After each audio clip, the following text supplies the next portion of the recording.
आज की update news video में टॉप हेडलाइंस कुछ ऐसा है।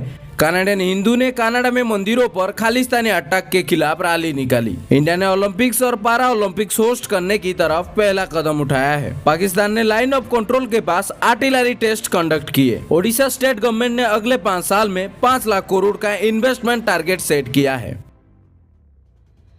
कनाडा में हिंदू सभा मंदिर ब्रैम्पटन के बाहर हजारों कनाडियन हिंदू ने हिंदू मंदिर पर हो रहे लगातार हमला के खिलाफ प्रोटेस्ट किया, खासकर दिवाली वीकेंड पर खालिस्तानी एक्सट्रीमिस्ट्स के अटैक के बाद। यह protest collision of Hindu of north America के द्वारा ऑर्गेनाइज किया गया, जो सोशल मीडिया पर इस हिंदू फोबिया इशू को हाईलाइट करते हुए कनाडियन अथॉरिटीज से एक्शन की डिमांड कर रहा है। ये मामला तब और बिगड़ गया जब टेम्पल में इंडियन कंसुलर कैंप पर वायलेंट डिसरप्शन हुआ। इस इंसिडेंट के रेस्पॉन्स में Indian prime minister Narendra Modi ने इस अटैक की निंदा की। इसे एक कावाल्डी अटेम्प्ट बताया जो इंडियन डिप्लोमेट्स को इंटीमेट करने के लिए था। उन्होंने कनाडियन अथॉरिटी से जस्टिस और वर्शिप प्लेस की सुरक्षा का एश्योरेंस दिया। Indian ministry of external affairs ने भी कनाडा में बढ़ते एंटी इंडिया एक्टिविटीज पर चिंता जताई और रेस्पॉन्सिबल लोगों की प्रोसिक्यूशन की डिमांड की। कनाडियन प्राइम मिनिस्टर जस्टिन ट्रूडेau ने भी इस अटैक की निंदा की। रिलीजियस फ्रीडम और सभी कनाडियन के लिए उनकी फेथ को सेफली प्रैक्टिस करने का इम्पोर्टेंस हाईलाइट किया। पील रीजनल पुलिस ने जल्दी एक्शन लेते हुए टेम्पल अटैक में शामिल 3 सस्पेक्ट्स को आइडेंटिफाई किया और अरेस्ट किया।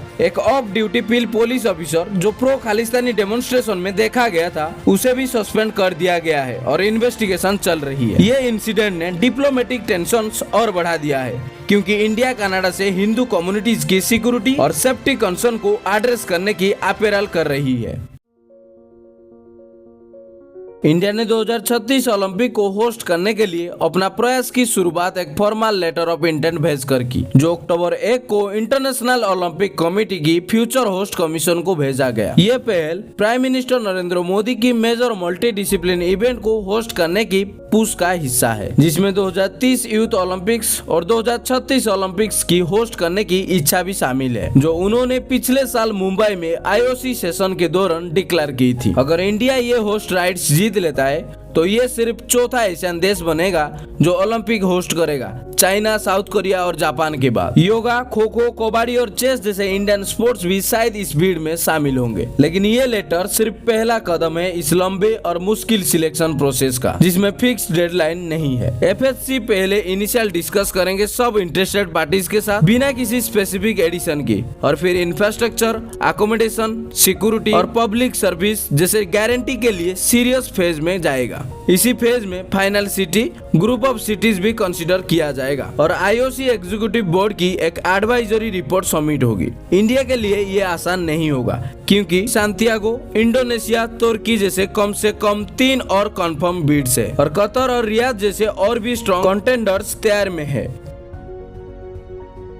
पाकिस्तान ने LOC पर जम्मू और कश्मीर के पास कई आर्टिलरी सिस्टम टेस्ट किए हैं, जिसमें SS-15 का एक रेप्लिका और 155 mm ट्रक माउंट हॉथिजर भी शामिल है, जो कि एक चाइनीज फार्म ने डेवलप किया है। ये डेवलपमेंट तब आया है जब पाकिस्तान ने अपने डिफेंस टाइज गल्फ और वेस्टर्न यूरोपियन कंट्रीज और अपने पुराने आली तुर्कीज के साथ मजबूत कर रहा है। LOC के पास 155 mm गन्स का मूवमेंट देखा गया, जो एक गल्फ नेशन की कोलैबोरेशन में और एक state own Chinese defence company की सुपरविजन में बनाई गई है। ये गन SS-15 का एक वेरिएंट है, जो शूट और स्कूट कैपेबिलिटीज के लिए मशहूर है। ये अलग अलग म्यूनिशन फायर कर सकती है, जैसे हाई एक्सप्लोसिव, आर्मर पीसिंग और स्मोक राउंड्स, और इसका मैक्सिमम रेंज करीब 30 किलोमीटर तक है और फायरिंग रेट 6 राउंड्स पर मिनट तक है। पाकिस्तान के आर्सेनल में रिफर्बिश M109 भी शामिल है, जिसका फायरिंग रेंज 24 किलोमीटर तक है और ये सिर्फ 40 सेकंड में 6 सेल्स लॉन्च कर सकती है। ये आर्टिलरी सिस्टम पहले एक वेस्टर्न यूरोपियन कंट्री से एक्वायर किया गया था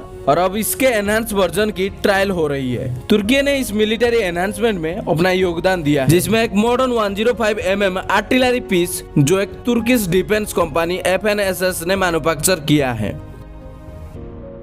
ओडिशा की चीफ मिनिस्टर मोहन चरण मांझी 18 नवंबर से सिंगापुर का 3 दिन का टूर करेंगे, जो स्टेट में फॉरेन इन्वेस्टमेंट अट्रैक्ट करने की कोशिश का हिस्सा है। वहां वो Utkarsh Odisha make in Odisha conclave के लिए एक road show cum investors meet attend करेंगे, जो 28-29 जनवरी 2025 को होने वाला है। मांझी इन्वेस्टर के साथ मीटिंग करके ओडिशा की ग्रोथ स्टोरी और पोटेंशियल को हाईलाइट करेंगे, ताकि वहाँ के लोग स्टेट में इन्वेस्ट करने में इंटरेस्टेड हो। स्टेट गवर्नमेंट यूरोप में भी ऐसा रोड शो प्लान कर रही है मेक इन ओडिशा कॉन्क्लेव के लिए, जो भुवनेश्वर भुवनेश्वर में जनवरी 28 और 29 को होगा। कुछ दिन पहले दिल्ली और मुंबई में भी इन्वेस्टर्स मीट हुई थी, जिसमें सीएम मांझी ने खुद पार्टिसिपेट किया और इन्वेस्टर्स और बिजनेस लीडर के साथ इंटरेक्टिव सेशन किए। हैदराबाद और बेंगलुरु में भी ऐसा मीट होने की प्लानिंग है उत्कर्ष ओडिशा कॉन्क्लेव की पहले। स्टेट गवर्नमेंट ने अगले 5 साल में 5 लाख करोड़ का इन्वेस्टमेंट टारगेट सेट किया है। सीएम ने रिसेंटली अनाउंस किया कि South Korea steel company POSCO और इंडिया की जेएसडब्ल्यू ग्रुप मिलके ओडिशा की केओंझर डिस्ट्रिक्ट में एक स्टील प्लांट सेटअप करेंगे।